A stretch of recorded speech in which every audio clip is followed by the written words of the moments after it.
do not resonate with the judge. Like, you don't? No. Like when I totally do. I 100% do. The judge is, you know why? Because the judge is the feminine and the coach is the masculine. Yeah, like, I can't. The judge is looking, okay, so we're recording, by the way, just started. We're talking about chapters 7 through 9.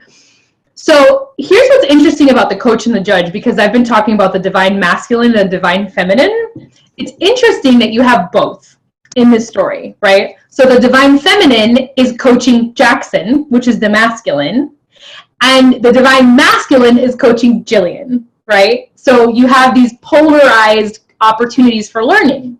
This is very interesting because if you notice, like, Jillian as a character has the mask of the masculine, okay? She's a woman, she's feminine core essence, but she's in a very masculine role. And how she's learned to do business is highly masculine. She's like very competitive, dog eat dog, like do the thing, like that's the way she thinks of business, correct? And the coach, who's a very masculine dude and who has done a lot of very masculine things in his life, right? Like these fights and these awards and all these things, he's very connected to his feminine, right? In the way that he like teaches her. There's still like masculine business principles, but the way he approaches them, like smile, breathe. He drinks celery juice in the morning, which I was dying of laughter when I read because I was like, yes, we're all there, right? He has this way about him that's like even flowy. It's like structured but flowy, right? And so Jillian's like, what the WTF is this man trying to teach me right now about business with this smile and breathe and listen type of thing, right? And then you have Jackson.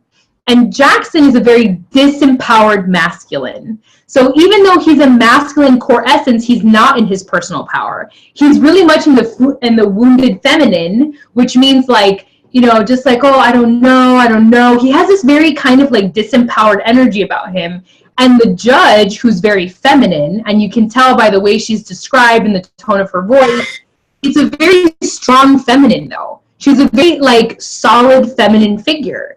And when she asks him questions, they're very intuitive. So she's like reading in between the lines. She's teaching him, right, from a divine feminine perspective, how to really pull things apart, which is really interesting to watch. Because he thinks he knows what has happened. And now he's like, wait a minute, I don't know anything that has happened. I completely misinterpreted this entire situation, right? So I'm finding it really interesting to see this masculine and feminine like polarity and the relationships in the book. That's really caught my eye because that's what I'm currently studying in my own life. So how they paired the characters with the opposite sex, first of all, as far as like a mentor, and then they also made the two protagonists in their wounded, right? Like Jackson is in this wounded feminine helplessness place, and Jillian is in a wounded masculine fucking tyrannical place. Like they're both out of balance in the opposite core essence. And I'm like, oh my God, this is such a problem. But then I'm looking at my own life and I'm like, this is why business was hard for me in the beginning, because my understanding of business was very masculine, was very domineering, was very in the wounded masculine. And what I discovered with my Beachbody business is that didn't work. I had to really honor my feminine, my divine feminine, and this cooperative energy in order to see success in my business, right? So this is like my lens, basically. This is like what I'm learning. Okay, so Kari's like, yeah, I'm having a hard time with my masculine. Isn't this so interesting though? Like framing it this way with the whole divine masculine feminine conversation. Can't you see the ways in which we do that? Can't you see the Jillian in you and also the Jackson in you? The Jillian that's like too much, like has to be this way, and the Jackson that's like, oh, I'm a victim of my circumstances, right? Like it's like the two opposites. Yeah, I relate to Jillian a lot. I relate to her a lot because you and I are really similar. We've shown up that way in our world, especially in the environment you were in, Sable. That was just like Jillian. It was a very similar environment to Jillian. Reading the story, like I see like my past work, like for sure. I'm like Jillian. Like I'm total like balls to the wall. And Jackson literally stresses me out. Like reading his story, I'm like, fuck, just do something. Like, He's so melodramatic. He's so like, oh my god, I don't know what to do. Like my cousin, the food, the animals. He's like, just like so like, my rude. God, you pansy ass, get out of my office. Like, that's what I have said. I don't know. Get out. Like, He's come like back super moody. here. I can't talk to you. Like, that's not, like, I can't. Yeah, but that's the wounded feminine though. I really want you guys to understand, because we both have masculine and feminine inside of us. Like we have both. So the times in your life when you want to be like, oh, everything is so hard, I don't want to work in my business, this is happening and this is happening, and you guys don't understand, like I have this drama and I have this. Whenever you're in that place, that is your wounded feminine looking for love and like sympathy. That's what you're doing. You're looking for sympathy in your wounded feminine, okay? And then the opposite, when you get very tyrannical and hard and you're like, no, this has to be this way, and you know, this is when you want to tell people who you're chatting with online, no, you don't know what's good for you, I know what's good for you, that product is garbage, my product is better. That's the wounded masculine. That's the part of you that has to prove something, okay? We have both. We have both inside of us. These characters in the book have just really exemplified one example, right? Like they're just one extreme so that you can see them both in an isolated like spectrum, basically. But it's very interesting because I see both the wounded feminine and masculine in me. I see when I want to be like, no, it's okay. Like, you don't have to pay me for that. Like, I'll do it for free. I'll, like, oh, nobody, no money, no, don't. Like, that's the wounded feminine, right? Like, oh my God. And then you're struggling forever on the struggle bus. Just like never having any money, never getting fucking shit done, right? That's the wounded feminine. And then the masculine is like, ain't shit for free. You better pay me to even talk to me for 20 minutes. I'm not going to do shit for you. Better buy this challenge pack or else I'm not going to be your friend, right? That's the opposite, right? So I'm just being dramatic to show you, like, this is the parts of us that are basically at ends when we're trying to run a business. And a business by nature is very masculine. Business is masculine by nature. It needs structure and it has this exchange of money. So if you struggle being in the masculine when you're working, you're going to struggle with business and earning income because it is a masculine energy. There's a time and a place, which is what's happening to Jackson. Jackson is totally out of his masculine, which is why he's struggling to keep his business alive. He doesn't have structure. He doesn't have that intensity, that go-gettingness. That he doesn't have that. That's why he's going to Jillian, because Jillian does have that. That's what her company is going to offer him, right? He needs that, what Jillian has. The problem is they're approaching it from two extremes, and so they can't make a connection, right? That's what's actually happening in this interaction.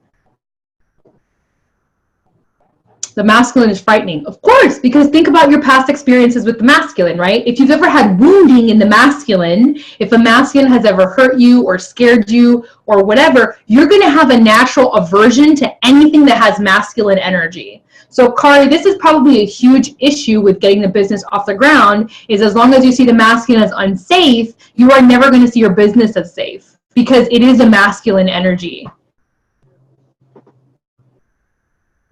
Yeah, and Sable, right? This whole idea of like sharing vulnerable content and connecting with other people and being raw. Sable's like, what the fuck? Like, I don't want to do that. Let me just do this thing and help you fucking lose weight. You know what I mean? Do you want this or you don't? Like, this is what I got. Yeah, right. That's the thing. So we're seeing Kari and Sable are two great examples of how what you need is the other. And here's what's happening to Sable. As Sable is sharing more of like, these are my full moon rituals, and this is what I do here. Like, she's getting more engagement, and she's suddenly getting more interest because she's harmonizing. She's finding that balance between the two. Yeah, but it takes a lot of freaking work. Yeah. Like, that's what I was just messaging. Like, I have to, before I sit down to work, like, I can't just, like, turn on the computer and I'm like, I'm going to work. Because then I just go into that checklist, and then it doesn't do, yeah. Yeah. So I have to like, let's read a book. It'd be fun. So, like, I really have to like sit still, and I'm like, this is so freaking. Why am I sitting still? I'm supposed to be working. still, light the candle, and I'm sitting, and then like I'm like, okay, it's been 2 minutes long enough. Like, am I like having my low vibes going? No, okay, I should probably do Yeah. something else. Yeah. And so what I've been doing lately that has been really helpful is I actually have gone kind of against my like rigid organization, and I have not scheduled business hours. The end of last week, beginning of this week. And then what I do is whenever I feel inspired to work, I sit down and work. So it's very opposite of what I normally do. So like I'll be doing housework, running errands, whatever. And then like work has come much more naturally to me because I'll be like, oh, I feel like now's a good time instead of like making myself work. So I feel like Susie also, like, you're very feminine, your core essence feminine, but the way that you see the world is very masculine in the way of like business. Like Susie has that same mask. Like, this is the things, just do the things and get the things. Like, duh, like what the fuck? Like, this is okay. So notice the frustration. Pay attention to the frustration, because if you bring too much masculine, think about the audience you're trying to attract, first of all, right? Women. You guys are speaking to women. You're welcome. I don't know, my son. You're speaking to women, right? Women are core essence feminine. So if you're coming at women with all this masculine energy, you're going to miss them. You're only going to speak to a very small population of women who share that same masculine identity. The majority of women are very much like this. So when you come at them like this, it's too much, right? Like they will try to run away. So if you notice in my messaging, like when I do posts and I share quotes, it's very much like this, right? I'll drop this very like stop playing games and get on your shit message, which is very masculine, and then I'll drop this really warm story about my kid. Right? Have you noticed that about my posts? I'll drop this quote that'll send you like, oh my God, and she's looking into my soul, calling out my shit, and then I'll share about my story currently, like with my dad, for example, right? And what that's doing is it's showing both sides of me. It's showing my strength, my divine masculine, and how I do operate in business, and it's also showing my feminine, the way that I process emotion and relationships, and the way I show up in the world, okay? It's very much this push and pull. It's a relationship between my divine masculine and feminine, and it brings in all the right people. It brings in the women that are really core essence feminine, but that also have a drive, because they hear my drive when I talk about the business, right? So pay attention to that. Pay attention to that relationship inside of yourself where you're communicating dominant masculine and you're missing the mark with the feminine. Or you're so feminine, Kari, in your case, you're communicating so feminine, you're lacking drive and you're lacking structure and you're lacking strength, and then your community doesn't know you're a leader because you're not even communicating that you are, right? That. So Susie, for me, where'd Susie go? I want to tell her something. I don't know. Owner disappeared. I know, but like, anyway, so what I was going to say is while I navigate, like really getting to the point where I'm better at that, like obviously like life can't stop while I sit here and figure this shit out, right? Like I gotta keep doing it. So while I work through the balance of my public posts, what has been really helpful to me is my one-on-one messages. So like I have these public posts that might not be resonating with my entire audience, right? I get that, but I'm still posting, I'm still showing up, and I'm doing all of that. But then in my one-on-one, that's when I'm definitely more flowy. And I'm like, hey girl, I love your posts, like your kids are super cute, whatever. Like, and I genuinely do mean it, even though like I might not present that on my platforms. Susie, this is for you. So while we try to figure this shit out, right, like life has to keep going. So what I've been doing that's really working is I'm still working through my posting where I can balance this masculine and feminine, but where I have seen a lot of successes in my one-on-one conversation. So I'm posting and it's still maybe missing the mark to my entire audience, but then I'm finding them and I'm sending them messages one-on-one, and they're like, oh yeah, I saw something that you posted, or I didn't really realize that that's what this was. And for instance, tomorrow Shakti and I are doing a Workout Warrior live opportunity. And the topic is going to be on MM100, like joining us like for like in the middle to start their round in supplements and products, because I'm talking a lot to people about the actual products. I already have like 8 people to invite tomorrow's Workout Warriors, where I've already told them like, hey, I'm going to do a live video where I'm talking about all these products that you need. Like, I think that you would really love them. You're already running, you're doing this, whatever. And I've had such amazing response. Like, everyone's like, yeah, girl, tag me. I love new products. Like, yeah, I want to learn more. But I wasn't getting that from my post. But because I can do the posting, I was still kind of like on their radar, but not like sticking out. But then the ones, that's where I was able to get a little bit more flowy, I guess. And that's really nice.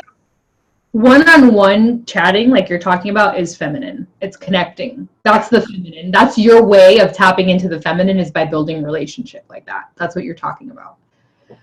And that is very helpful to help you with balance. So, okay, speaking of, in chapter 7, the coach talked about listening with the back of your neck, right? And then the judge talked about stepping into the other person's shoes, which is essentially the exact same lesson, literally the exact same lesson, right? So the coach is asking him, like, when you see boxing, what do you see? And she was like, punching. And he was like, yeah, that's what you think. But what's really happening is this person is thinking, what is that person thinking, right? And is in the other person's shoes, literally trying to figure out where that person's going to go next. And then the judge says the exact same thing. That's the second clause of natural negotiation. Get out of your own thoughts, your own concerns, your own issues, and step into the other person's perspective. Make a concerted effort to appreciate where they're coming from, what's at stake for them, and to see the world the way they're seeing it, which is guaranteed to be different than the way you're seeing it. This is really, really important when you're thinking about talking to someone over Messenger, about joining a challenge group or joining your team. Really understanding like where they're coming from. Think about you, like before you really understood this business, before you really understood what you were signing up for, you had a lot of concerns, you had a lot of fears, you had a lot of things that were hanging you up. And sometimes when we've been here for so long, we forget that other people don't have that same level of like trust or familiarity. Like they should just automatically say yes and be like really like, absolutely, I want to do what you're doing, right? And we forget. We're not listening with the back of our neck, right? We're just listening to look for information for us to like peddle something to them, right? But if you're really listening to what they're saying, to that in between the lines thing, to the fear, to the hesitation, to the questions maybe that they might have, you learn so much just from hearing people's stories. But it does require kind of like, it is scary at first because it almost requires you to suspend yourself, right? Like momentarily. You have to just step out of you and just decide that it's okay to like be in the story with this person, right? Like be in their world, be in their environment. Because here's the thing, sometimes you're going to do that and they're still not going to be a good match for you as a client or as a coach. But just because you took the time to do that, they now trust you more automatically because you were in that space with them. So guess what happens? That person might not be a client, but guess what happens next? They start sending you people that could be a good client for you. That's happened to me already because I took the time to just hold space for them, right? So this second clause was actually one of the most powerful ones. And it for me, it really is what has created so much success in building community and helping people feel safe. Because whenever I do that and I get out of my own way to just be with people, they feel seen, even if it's for a few minutes or just one message or a couple messages, right? And then they'll keep following me. And who knows, like things happen. I can't tell you how many people have followed me for 3 years. Just happened with my new client, Devin. Send me a message, hey, can you get on the phone? As soon as she gets on the phone, she's like, I need help, I'm falling apart. I'll do whatever you say. Bought a challenge pack the same day. Like, right? And then 3 years ago, she was like, no, I don't know, blah, blah, blah. But I never tried to make her feel unsafe. Like, girl, you're not committed to you. You don't know, blah, blah, blah. Like, I just didn't do that. I was in her story with her, and then I just let her have her timeline, and eventually shook out, you know? It is right time, right place, right? But that's why you need to be consistently talking to people because people are going to be ready at different phases, right? So if you're constantly planting seeds, some of those will germinate, Like, there will be the time for them. And then the next month, there's more to germinate. And then the next month, there's more to germinate, right? Because you've been cultivating all of these spaces that you've been holding, right? But when you have interruption in working your business and you're not doing it consistently, the germination time takes a lot longer. And then you don't see results and then you get frustrated. And the reason that's happening is because you're not actually going out there and listening to people on a consistent basis. See, took Kari a year. There it is. Proof, one of our own coaches. Interesting, eh? And go back to them. I have been working hard to stay connected. So this is where Teamsy really comes in for me, because you never lose people. Like, let's say you connect with someone, but you don't follow up with them. They go back into your rotation. They're going to pop up. At some point, they're going to be populated for you again to touch base with them again. Teamsy does that for you so you don't forget your people. This is very, very valuable. And that was my biggest issue, was I was dropping people. And I didn't mean to, I just was. And when you do that, you just look like a flake, you know, and it gives people the wrong impression. Yeah, thank God for Teamsy. Teamsy done saved my business. If you're on that Teamsy train along with the celery juice, get on it. Teamsy and celery juice, fuck the world. Clean your liver and your business. I also love the quote, in situations of conflict or disagreement, most efforts at communication are little more than one blind man trying to get another to see the elephant the way he does.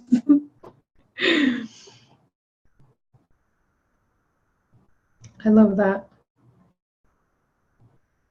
That was my biggest takeaway from chapter 7. Anybody else have something from chapter 7?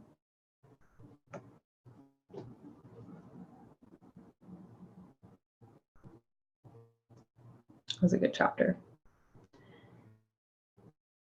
That corner office one, which is the next chapter, gave me stress. I just want to throw that out there. I do not like her boss at all.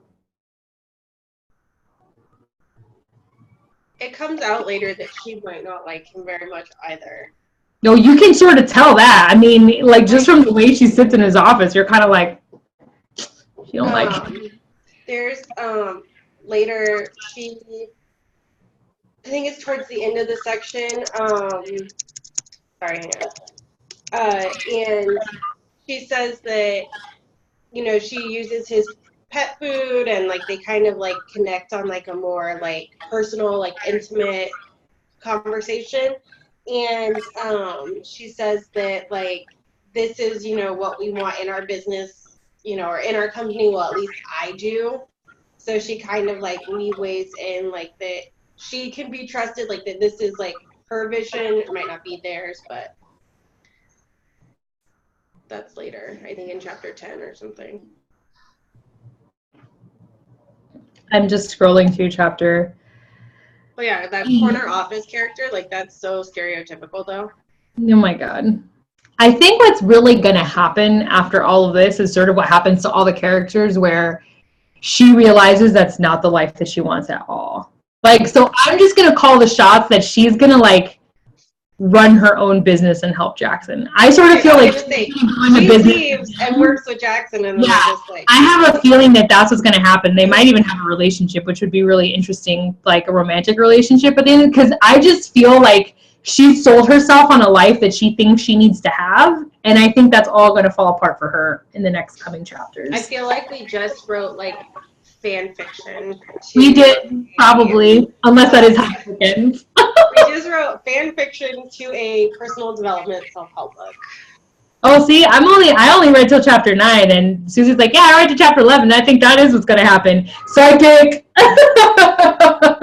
I know what's coming. I'm also a writer, so I was like, I know the story arc. I know where this is going. I've read books like this before. It's all because of that damn cat. I love that cat description. I was like, I want it. As soon as I was reading about that cat, I was like, okay.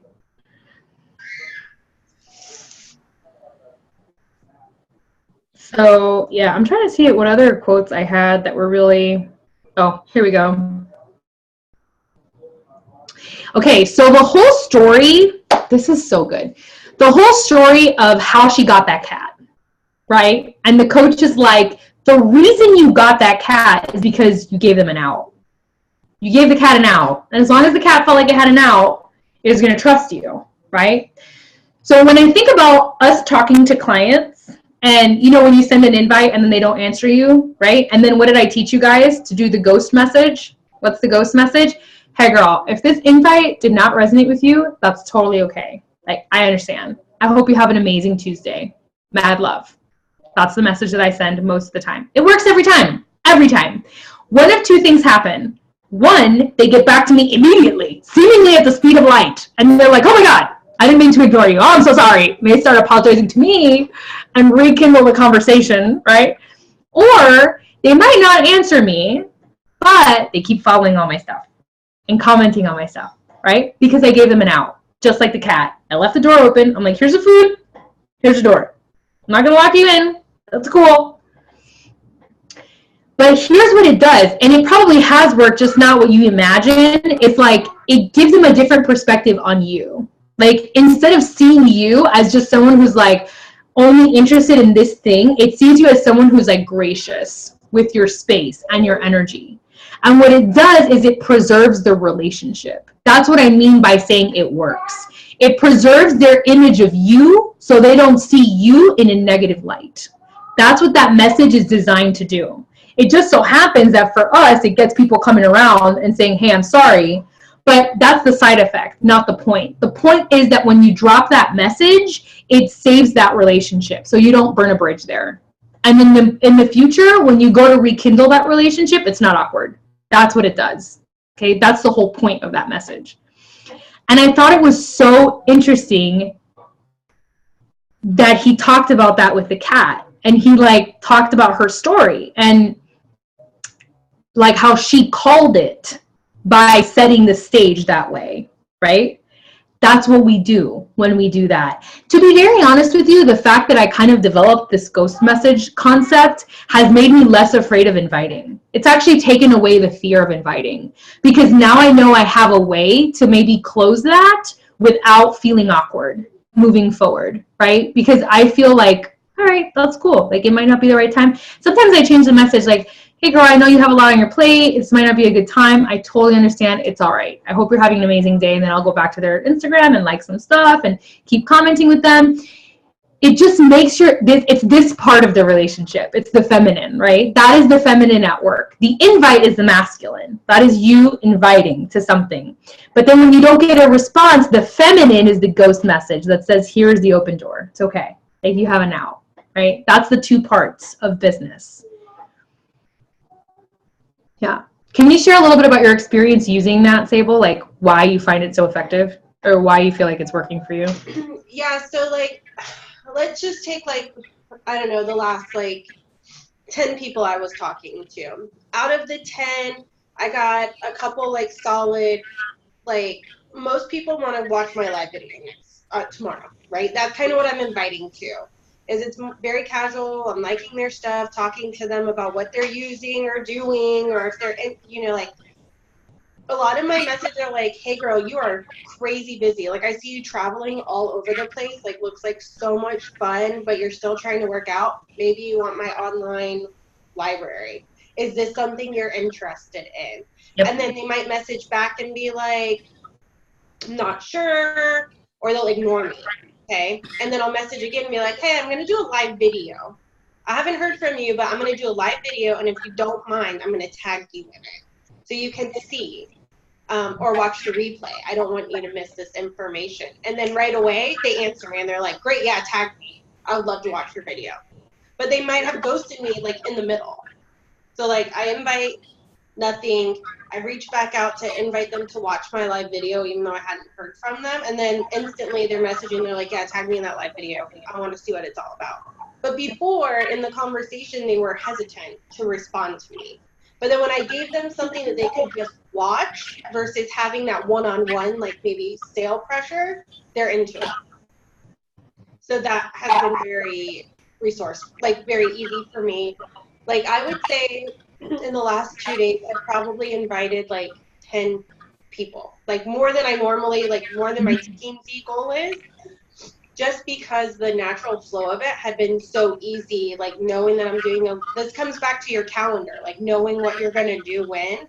But because since I knew on Wednesday I'm doing a live video, all day Monday during my work, I invited people to it. So like Sunday, Monday, inviting people to Wednesday. Today when I sit down to do work, I'll be inviting them, hey, here's what I'm doing. Some people might say yes right away, but a lot of my people are just like, tag me in that video. I want to see that. Right. Give them the out, right? They can watch the live video on their own, and then they're on my Thursday follow-up. So then on Thursday after the live, I say, hey, I saw that you jumped on the live video. Thanks for watching. Can I answer any of your questions about the products? Based on what I see you doing on social media, I have a lot of runners that I've invited and stuff, so it's not very structured, like workouts. So for them, I'm doing a lot of like product, you know. So I'm like, based on what I see you doing, 3+ miles a day, this type of performance line might suit you. They also need to cross-train, by the way. Like, part of running is cross-training. Cross-training is very important to having stamina. So when you talk to runners, like Madi is a runner, and having BOD has changed her life. It's made her a much stronger runner because she has so much more endurance. So when you're talking to runners, that's another important piece. It's like... So that's what I'm trying to do because, but one, I had to go to their page. I had to see what they're doing. So that I can like connect with them specifically and then get that pull. Because like these girls that I'm invited to Wednesday that are all said yes, they're like all about it. They see me working out. They see themselves working out. Why do they need what I have? Right? So I'm trying to bridge that gap. And right now I'm working on a very specific audience, someone who's already pretty active, and then getting them to be active in my playground. Yeah. So that's kind of been what I'm doing. And like I said, the ghost message is working. I have had a couple people just not respond. But usually, like, if I know it's like a mom, I'll be like, hey, girl, I know you're probably mad crazy. You got these 2 kids running around. Like, don't feel bad. I haven't heard from you. Know that I'm here. I'm supporting you. And if you need anything, let me know. And then I make sure I go back to their page and like find something else and just share a little bit more love so that they know that it's not just like this one-to-one. That's master level inviting, by the way. Like everything Sable has just shared is like master level inviting. And especially sending an invite and saying, this is why I thought of you. Please understand how important that is. Saying, hey, I see you running 3+ miles. That means you read a post where they said that they were running 3+ miles. So they know that you read that post. I see you running 3+ miles. I see that you blah, blah, blah, blah. I sent a message the other day, this girl, she's always talking about body positivity, especially for mothers. And she's like journaling. I don't see her working out, but I see her talking about that. And I specifically invited her saying, girl, your energy is radiant. Like all of your photographs, you have this like flowing energy. You're always talking about body positivity. I see how much you're addressing the need for that in the culture of motherhood. Have you ever considered helping other mothers professionally doing that? Beautiful invite because it's specific to that person. She knows I'm talking to her. I paid attention to her. I see what she's doing, right? Yeah, that's what changed for me is I used to like vomit Beachbody verbiage. Like just vomit it to them. Like in like long, like I like to write, like it was long invite, like you can do this and here's how much it costs and then this and then this you can do this one, like everything, right? And then people right? Like unfollow. Now my invite is still pretty long, but it's all about that person. So girl, I see you, busy mom. Girl, I see you out there running, like, and you're a mom of 2, like what, how? Like how are you doing that without my pre-workout? Think of how many more miles you could be running if you were drinking my Energize, you know? And things like that. And then it's still a longer invite, but I'm getting more yes. I'm getting more tell me more. I'm getting more of that. And then I send them the follow-up of like the Shakeology 1-sheeter with the ingredient list. Then I'm sending them like inviting them to the Workout Warrior. But before it's all about them. Yeah. So that's exactly this. Like, that's exactly what this is about. It has to be about them. That's how they know you're even invested in them. That's how I invite thinking about them. Like, I saw another mom post about looking for an online job. And I messaged her and I said this. Notice my language. I said, I know you're looking for an online job, and I'm sure by now you've been flooded with work from home opportunities as far as like hourly or whatever. So while you're searching through that, if you have an interest in learning about what I do online with coaching to help you alongside this job, I didn't say think of this, don't think of this. I said to include this in whatever you're going to choose to do to support you and also take care of yourself, let me know. I don't discredit what other people are doing ever. And that goes into the next quote that I've highlighted, where the judge starts telling the story of the trial attorney who opens up his trial by giving validity to the opposing party and talking about like all the good points that they have and why, right? Because when you do that, you automatically build trust. So then when you present your point, they're like, well, I trust this bitch because she's already telling me the truth about whatever, right? And notice how I've done this in my personal life. Whenever I share stuff about my personal life, it is personal. I don't hold back stuff.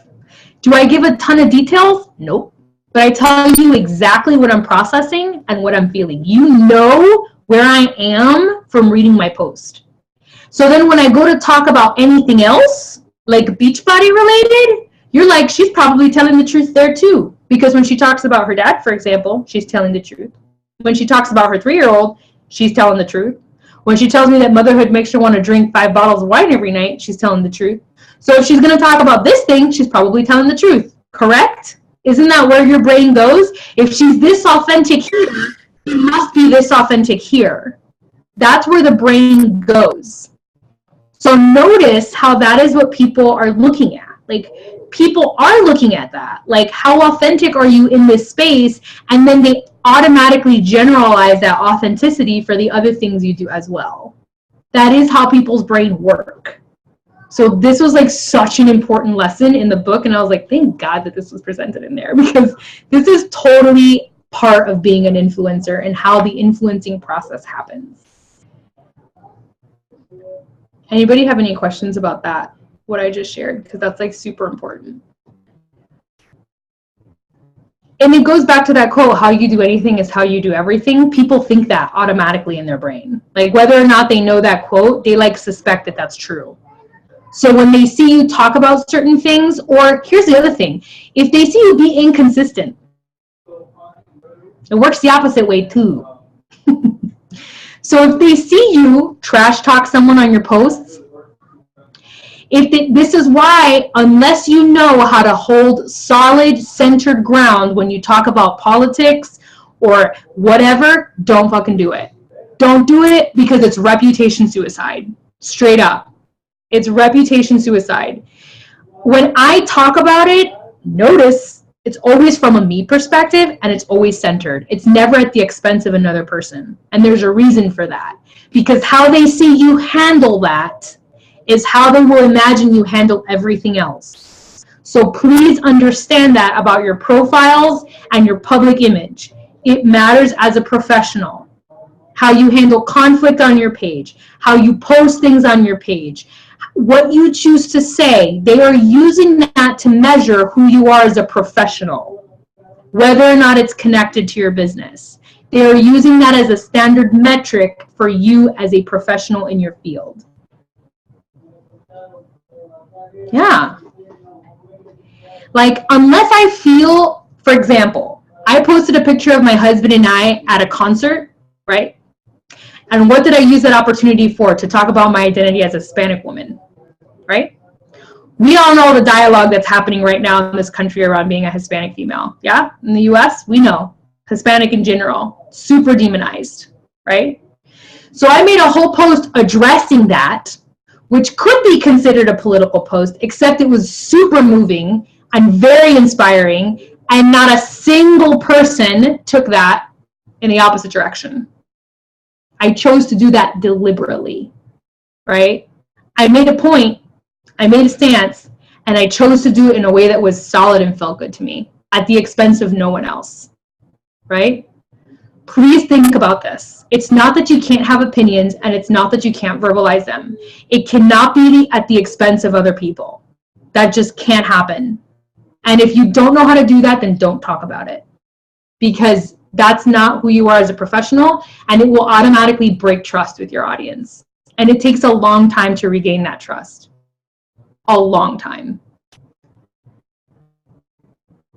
That's my soapbox for that, but felt important. And again, if you're asking yourself the questions of, is this going to help someone? Is this going to inspire someone? Then you'll never post stuff like that, because that stuff is not helpful and it's not inspiring. You know, is it true? Is it necessary? Is it kind? The 3 gates by which the information should pass, right? Hold yourself to a higher standard.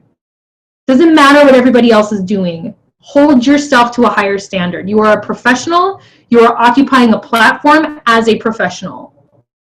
Like, really. And as a soul, even more so than a professional, as a soul on this planet that's a light worker, that wants to make a difference, hold yourself to a higher standard. Like, those are not the vibrations that you want to be associated with. That's not the frequency that you want to be tapped into. So don't do that. That's simple.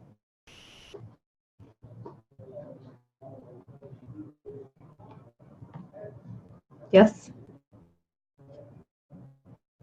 All right, I guess it was just to chapter 9. Was that what we were reading up to? Was that correct, or did I miss the boat? Was I supposed to read more? I think that it was further, but I think that it's okay, because the rest of the book will go pretty, like, I think we can just wrap it all up. Okay. Let me see. I don't even know what today is. Oh, because we have next week as our last, like, book club. And I have a feeling, like, all of the Go Giver series, like, the last few chapters will probably just be, like, not as much learning, but wrap up. So we'll have plenty of time to talk about the rest of it. Oh, yeah, because it's only up to 14. Yeah.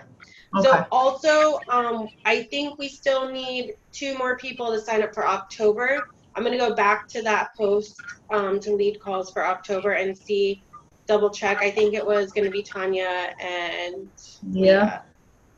So if anyone else wants to host calls. But yeah, we'll be talking about that probably on Friday, Shakti. Like, getting that organized. So that's all I had. Thank you for that. Let's take a group picture. I mean, whether or not you want to be on camera, it's cool. But I'm going to take a picture of all the boxes. All right, we got to see your face. There she is. Look at that. All right, y'all. Cheese. Yes. Beautiful faces. Thank you. I always look ridiculous in them. Like, it doesn't matter how much prep I do before, like, this screenshot, I'm like, ugh. It's the glare, too. Like, the light looks weird no matter how much you try. Like, literally, it just doesn't matter. Nobody looks good on, like, a photo of a screen. Like, it just doesn't work. I feel like if I made a face, it would look better than me, like, smiling. Like, I don't know. Anyway. So, Kari volunteered to do another one if nobody else signed up. So, we'll keep you posted. Thank you, Kari. How are you healing? How's it going? Not as rough. Okay. Not as rough as I was before, but still pretty sore, still tender. But, you know, honestly, like, I feel better than I did when I went in.